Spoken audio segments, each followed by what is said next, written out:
Thank you so much for that introduction and for the invitation to be here.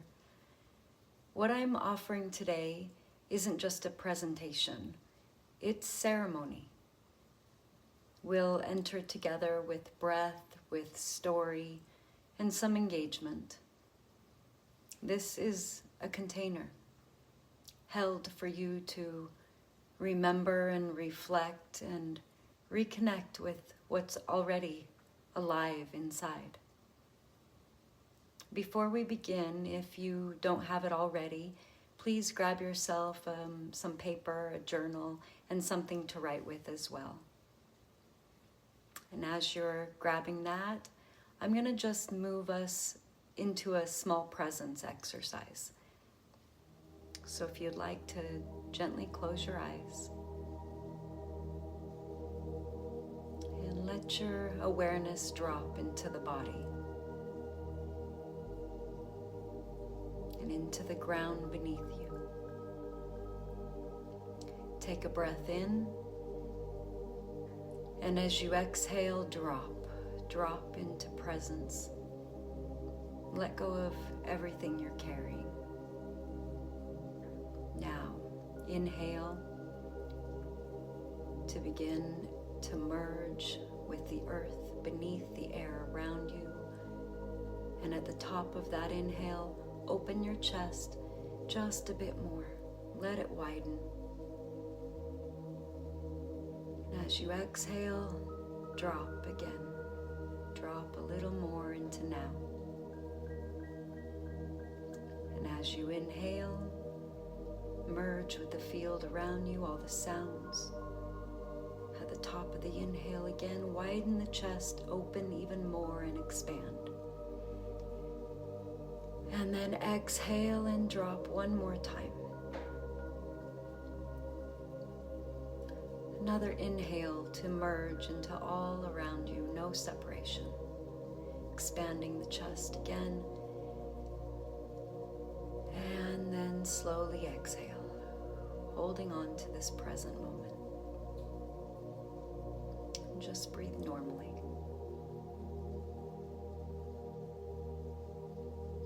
Let your awareness now move towards your womb, your creative center, regardless of gender. We all came through a womb. This center lives in each of us as memory and mystery, the pulse of creation itself. Breathe. Just feel. Be still here.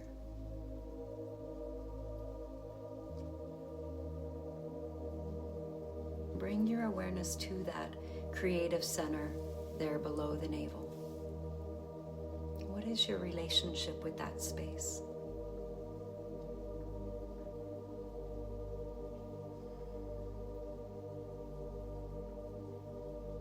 How does it speak to you?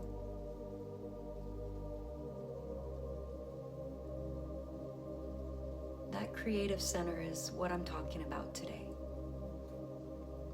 The womb.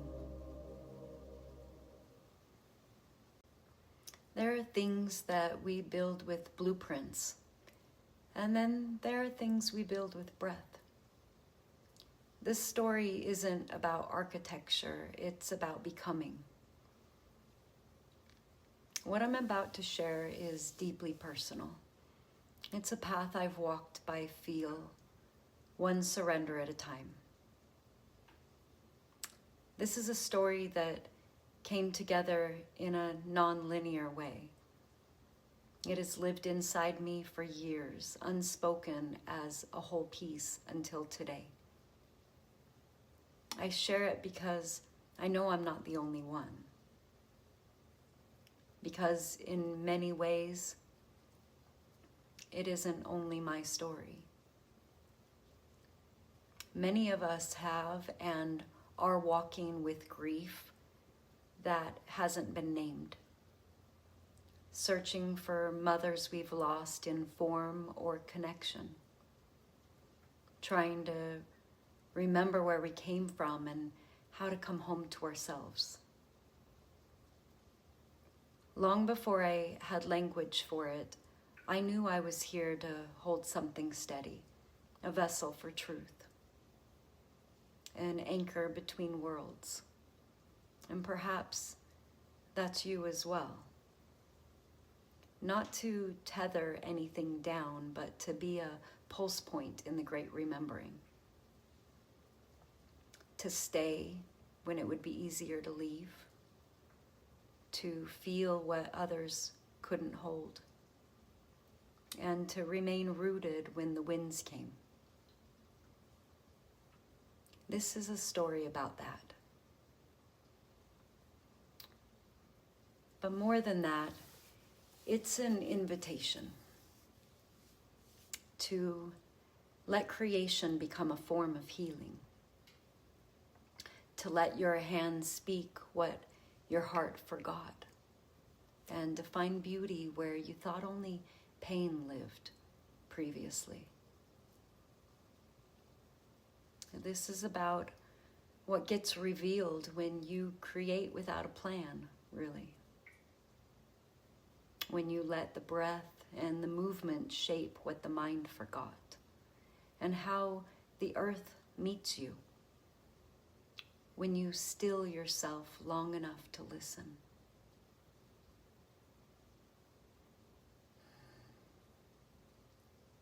Because we all carry stories that we didn't choose.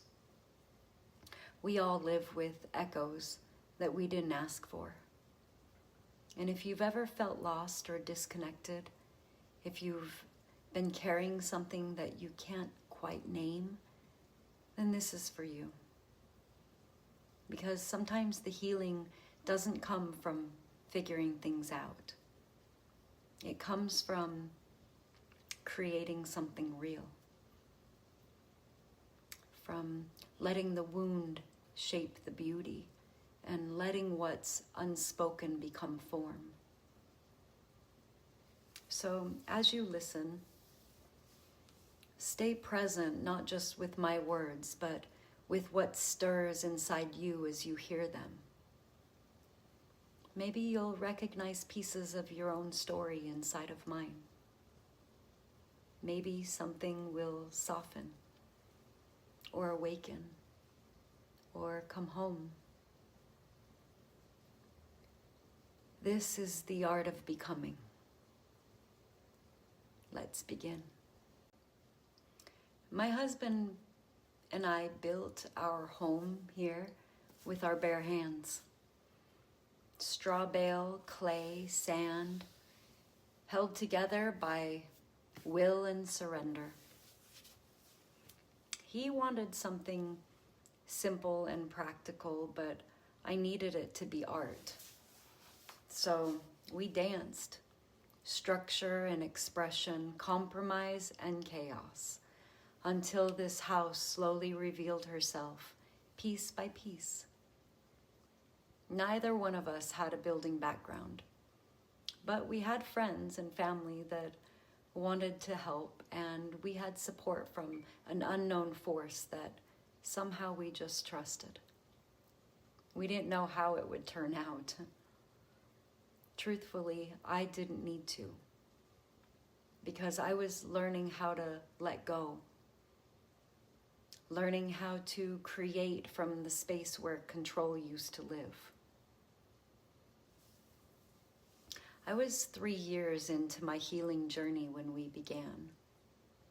And somewhere along the way I realized this was not just a house. It was a reflection of my becoming, shaped with my husband, Nick, his steady presence beside me. His hands laid the ground while my heart poured into the form. This seemed to be myself turned inside out. All the darkness made visible, all the pain transmuted into beauty. An altar made of earth.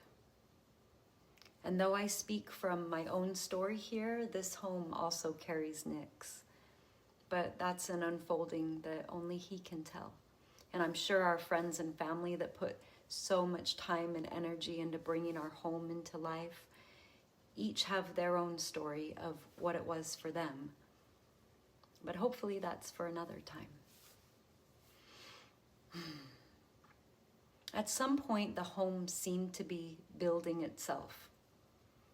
It was like the vision gained momentum, and all it needed was a human form to piece it together. Now, my words might make it seem like this was a simple task, which is so far from the truth. It was a lot of physical and emotional breakdown. We pushed forward, holding on to hope and trust. One day, Nick and I were having lunch with two of our friends who had been helping us. We were talking about all the magic of how it was all coming together, piece by piece, building itself. And one of the friends suggested, "You should name the house." And we just started tossing out silly ideas, just playing around. And then suddenly my friend spoke a word out loud. Ashayana. I loved it instantly. And I asked him to Google it to see what it meant. And he took a moment, and then his eyes grew wide. He dropped the phone onto the table and said, "Guys, look." And we leaned in and we read together. Ashayana, beautiful home in Sanskrit. The home had named herself. We sat in silence for a moment, humbled, realizing that it was clear that this was more than our effort alone. The earth herself was participating, guiding, and reminding us that this was never about building a house. A couple years later, something else began to stir. I was doing energy work inside a building. I was renting space, holding space, until one day I realized I couldn't do it anymore. Not under fluorescent lights and not on someone else's timeline. When I told Nick that I needed something different, he looked out the window here and he said, "What if you just built something here?" There happened to be a mound of leftover clay from building this house, just sitting there waiting, showing us that this was the perfect spot. And at the time, I knew one thing. I wanted to be underground. This house is partly underground. I needed roundness, no straight lines, no corners. Those were the things that I compromised to, because I wanted a whole round home, but I needed to let go there. So I started shaping earth again, a medium that was already familiar to my hands. But even as I pressed and smoothed, I knew I wasn't the only one creating. I may have looked like the artist, covered in mud from head to toe, yet it was the earth who was doing the shaping. I was simply the medium, as she was mine, a pair of hands that she chose to work through. At the time, I simply called it the dome. And from here, I think I'm going to honor this story in the way that it's meant to be, and continuing the next parts down at the dome is what we'll call it right now. And so here we are at the dome. And that's what I called it at the time. As it began to take shape, my husband would walk in and say things like, "Are you sure this isn't a birth canal?" Or, "Oh, look, your tree has breasts." And I didn't particularly like when anyone would come in and say anything about what I was creating, especially, comments on what it looked like. I mean, I was pretty protective of my art during that time. But I really couldn't quite see being so deep in the process. And then one day Nick said, "Oh, just come out here and look." And so I stepped outside and turned around, and I saw what he saw. I wasn't just building a dome. I was standing at the opening of a woman. I was building the womb. A womb made of clay, sweat, and prayer. I hadn't planned it. It had revealed itself. It took 6 months, every inch shaped by hand and faith, and definitely some willing friends to come join on occasion. When it was complete, I initiated it in ceremony. I sat in the center and just breathed with the earth. And in that stillness, the vision came. She came. My mother. She appeared inside the textures of the tree I had sculpted, smiling and showing me how she helped orchestrate this unfolding, just hiding in plain sight. So much of my life had been a search.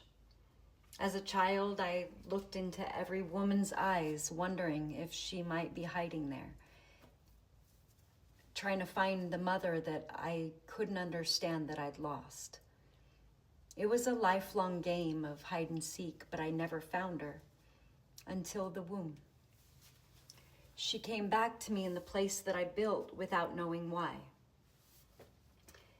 The place shaped by trust and surrender.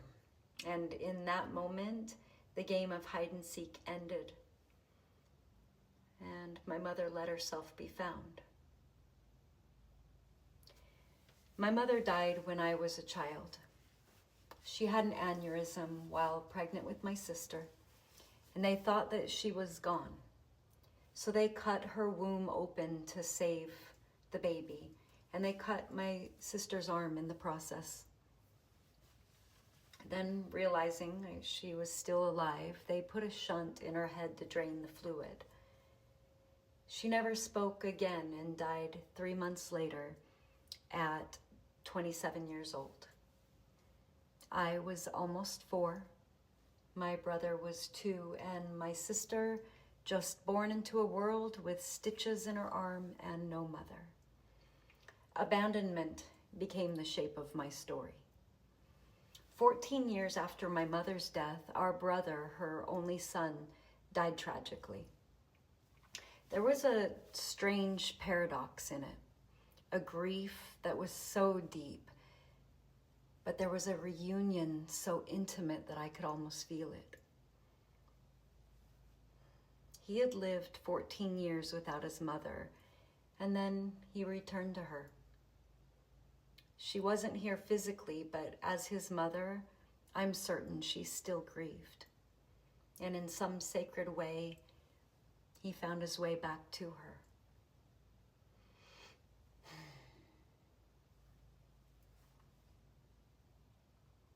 We're going to pause here and simply feel what wants to move through you. So if you will, grab your journal, piece of paper. No plan. You don't even need words, just begin. Draw a shape, write a phrase. Make a mark that somehow says, I'm here.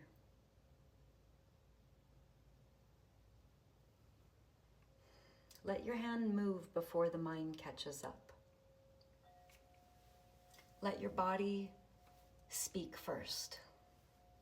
And don't worry about what it means.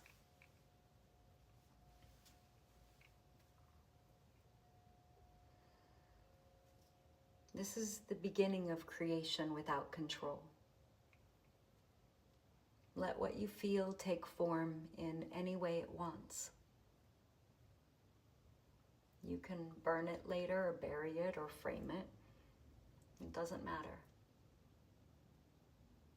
What matters is this: you're not waiting to understand it all before you express it. You're creating as a way to remember. And I'm going to give you 2 to 3 minutes of time to just let yourself flow, let yourself express.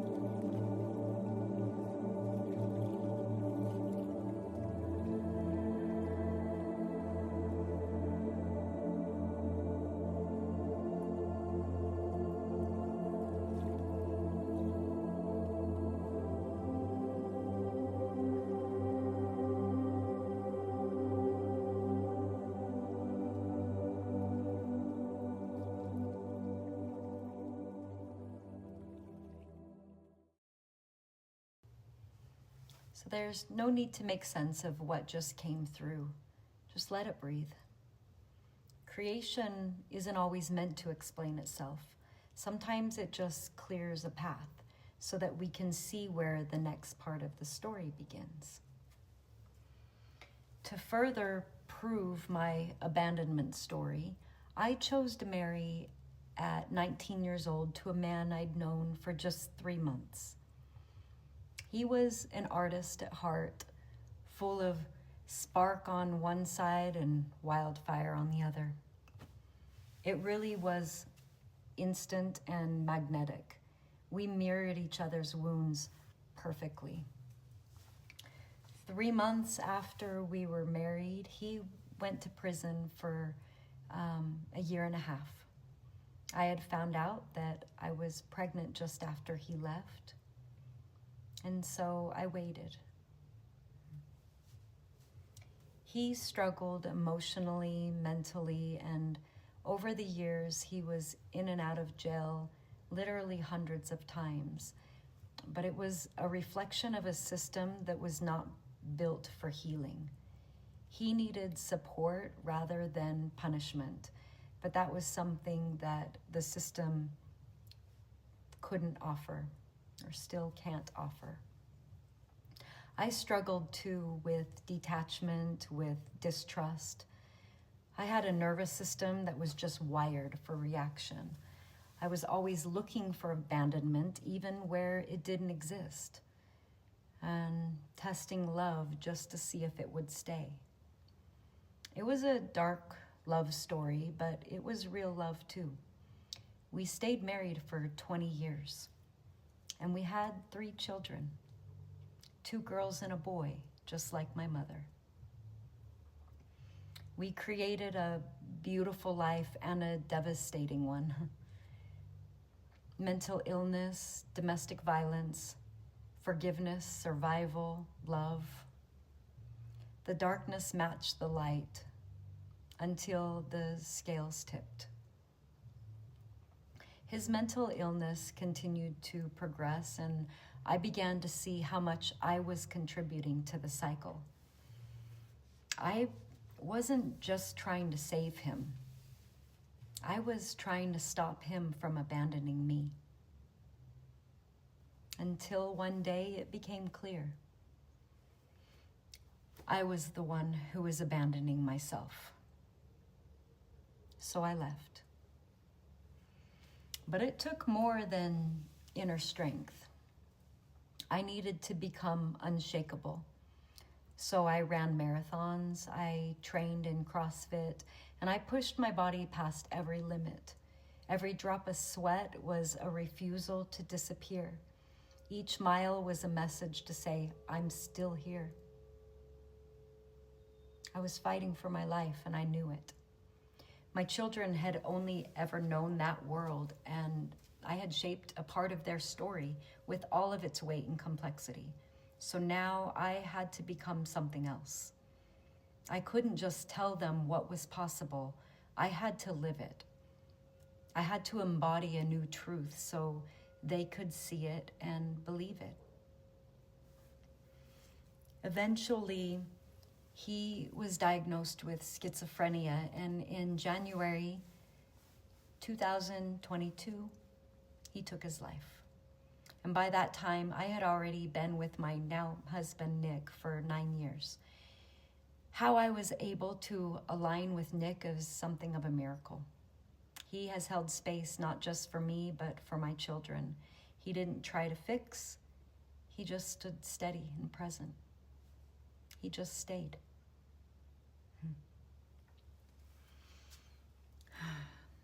Completing the plaster around the fireplace, sun, took 7 hours. The only sounds were clay scraping from bucket to wall, a rhythm that I was so familiar with now and remembered that I had always known this. That day, something shifted, though. I entered a trance, and each swipe on the wall drew me deeper into the past. Nick came in to check on me, but I was already submerged too far to explain. I lashed out and released. We both cried. The beauty that we had been building for the past several years tipped the scales and we broke open. He sat with me for hours. My tears had no story, but the walls received them. Darkness entered the plaster around the fireplace. When it dried, that part of the wall stayed dark. It was dirty and stained by the moment. I stared at it for days. Proof that energy can imprint, emotion marks matter, and grief certainly leaves residue. I was heartbroken and also mesmerized. I chose to replaster it, but the entire time I touched the wall, I whispered the Ho'oponopono prayer over and over. I'm sorry. Please forgive me. Thank you. I love you.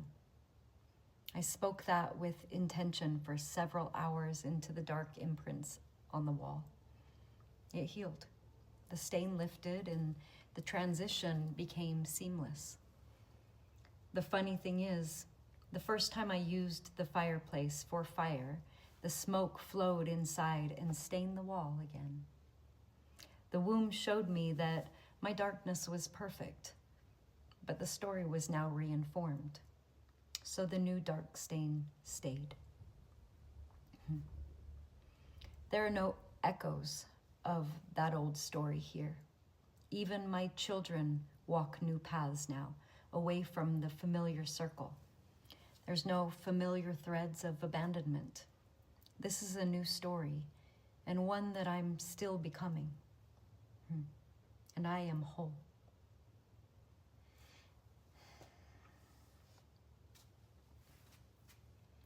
The womb was never just a project. It was a portal, a clay-born altar built from my subconscious, shaped by grief I didn't have words for and by wounds that I did not know were still bleeding. It became beauty. It became round. It became her. It became me. I am now held by the earth, and now it's a place where others come to remember too, not my story, but their own. I didn't set out to build a womb. I set out to feel something real, to stop pretending that wholeness was linear, to follow what my hands knew before my mind could understand. And in the end, the mother found me. The earth held me, and I remembered. The blueprint was always in the clay. And in realizing that, another truth revealed itself. There's a story we often hear, you will always be healing. And for a long time, I believed that too. But when I finished writing this story and read it out loud for the first time, something changed. I couldn't get through 2 words without crying. Not from grief, but from joy. I realized I had finally woven it all together. That chapter was whole. The story of healing had completed, and a new book had begun. Healing can be complete. It doesn't mean that life won't bring new challenges, but it does mean that what once defined you no longer does. That cycle can finish. You can come into this world with your inner tapestry in ruins, the threads unfurled, tangled, and even torn to shreds, and still have the piece woven back together as whole. I stand here as living proof of that. Every thread of my life has rewoven, even where some thought was impossible. Relationships once broken have mended. Love has returned in unexpected ways, and a brand new life has unfolded while the past no longer has the power to shape it. I share this because maybe someone here needs to know that it's possible. You are not destined to always be in repair. You can begin again. You can be whole. You can live in joy.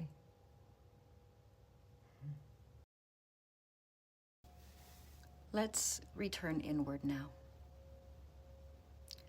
Earlier, you let something move through your hands. A symbol, a shape, or maybe a stream of words. You didn't plan it. You felt it. And now we're going to go a little bit deeper. Go ahead and close your eyes. Let your spine lengthen, your jaw soften, and just breathe. Imagine yourself walking barefoot. The ground is warm beneath you, soft, familiar, forgiving. With every step, you're moving closer. Not to a destination, but to a remembering. And you arrive at an earthen structure. It's simple, sacred, feels like home. Go ahead and step inside. And the air is thick with stillness and the scent of something ancient. And you sit at the center and place your hands on the ground. And then your heart. And bring another hand to your womb or your creative center. Feel the thread there between them. And now, just listen.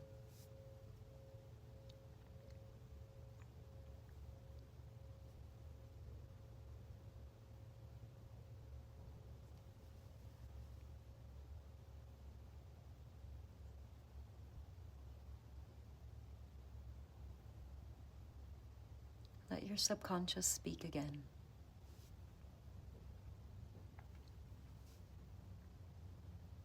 Not through your hands this time, but through your breath, your stillness, your sensing.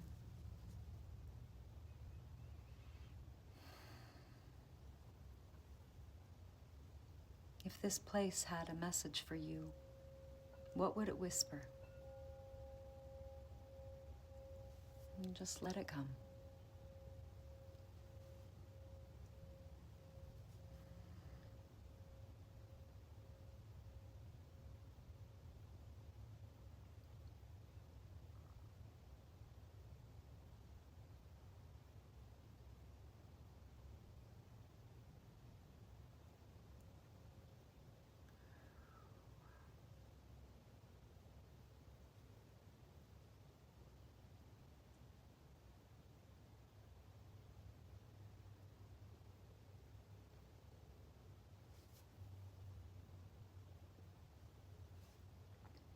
Now bring to mind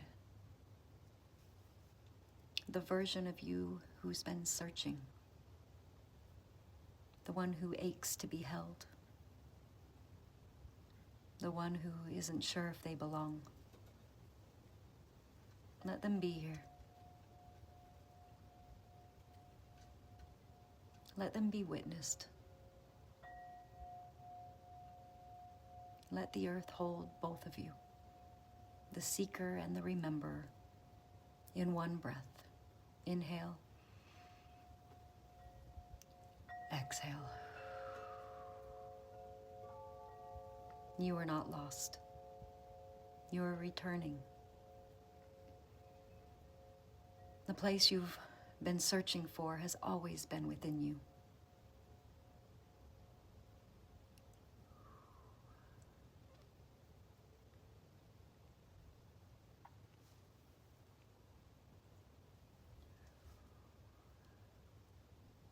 Slowly come back. Let your breath anchor you. Let that remembering stay. I'll give you just a moment to write down anything that came to mind. Any messages that revealed themselves.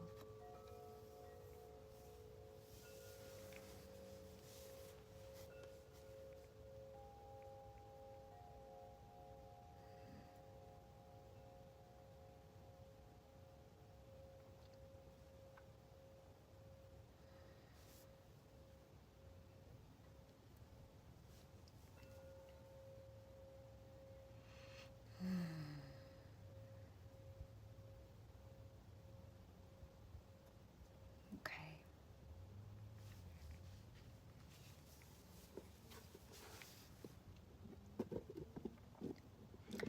Now that you've remembered, let's bring it into the body.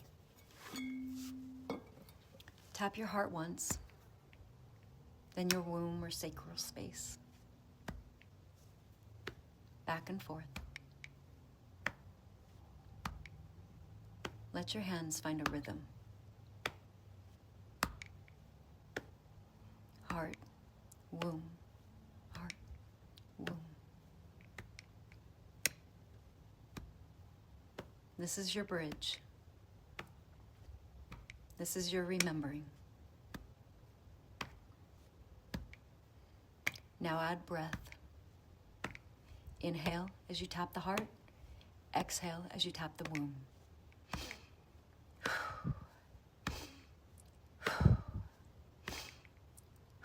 Let it become a rhythm, a drumbeat, a return. And here's the invitation. Let your mind rest. Don't think about what it looks like or whether it's right. Let the body lead. Let the rhythm carry you.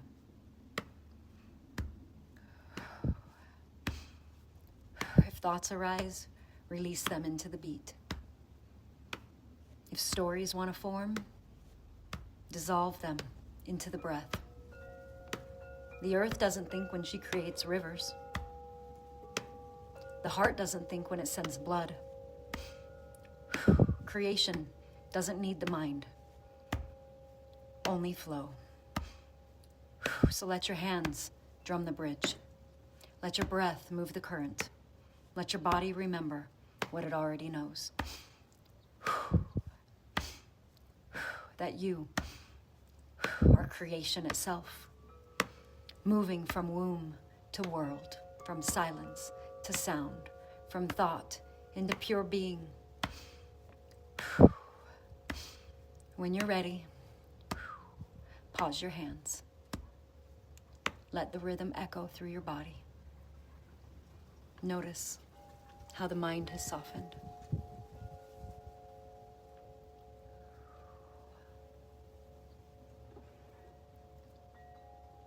Notice how the body is awake.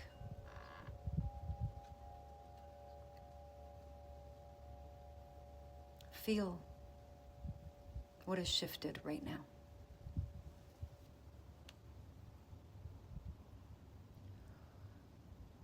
When you feel the echo of that rhythm, remember, this practice isn't only for this moment. It's a doorway that you can carry into anything that you want to create. If you paint, let your brush follow the breath. Heart to womb, womb to heart. If you write, let your words arrive on the rhythm, not from the mind straining, but from the body remembering. If you sing, dance, cook, or build, let the rhythm dissolve the chatter, so creation can flow through you instead of from you. This is how the mind learns to loosen its grip. This is how we return to being instruments of something much larger. Whenever you feel stuck, overwhelmed, or not creative enough, pause. Tap your heart. Tap your womb. Breathe into the rhythm. Let the body lead. And watch how creation begins to move through you again. As natural as a river finding its way to the sea.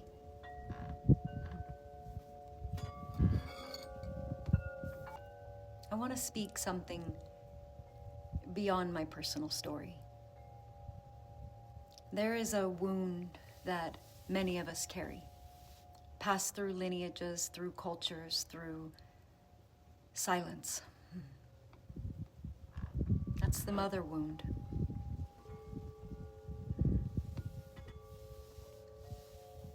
It's not about one relationship. It's about disconnection from the source of life itself, from the earth, from nourishment and safety. We reenact it in our relationships. We see it in our longings, our burnout, our hunger for more. But we also carry the antidote. When we reclaim the mother, not just as a person, but as a force, we reclaim the right to belong. We remember that wholeness isn't earned, it's inherent. We return to what never left. So I'm going to give you a journal prompt. And take a moment to just sit with this. What part of me is still searching to be nurtured? And what would it feel like to let the earth nurture me now? Let your pen move and let truth come gently. I'm going to give you a moment with that.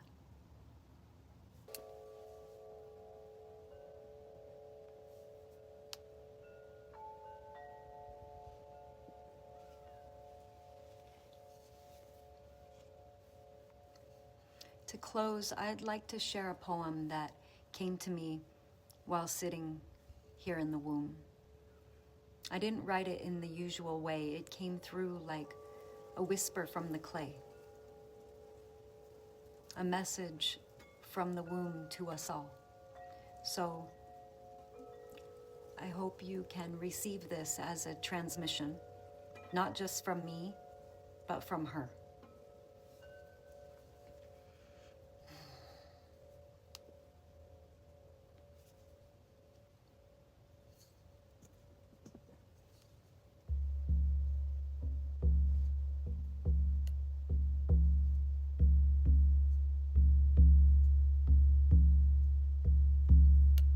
Fall into my arms and rest.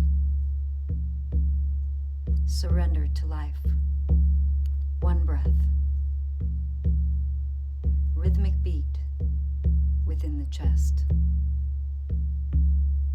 Song repeating and endless. Come drink my waters. Be still. Receive all I have. Be filled. Let all that you are reveal that everything has been healed. The soul of the flame will clear, entering true and sincere, following trails of the tear. Behold, the search ends, revere.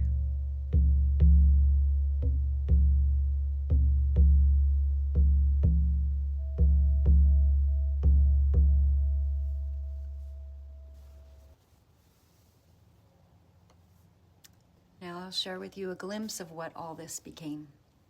A life, a home, a living altar. May this slideshow remind you that even from the deepest darkness, light can take root and rise again.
May your hands remember what your mind forgot.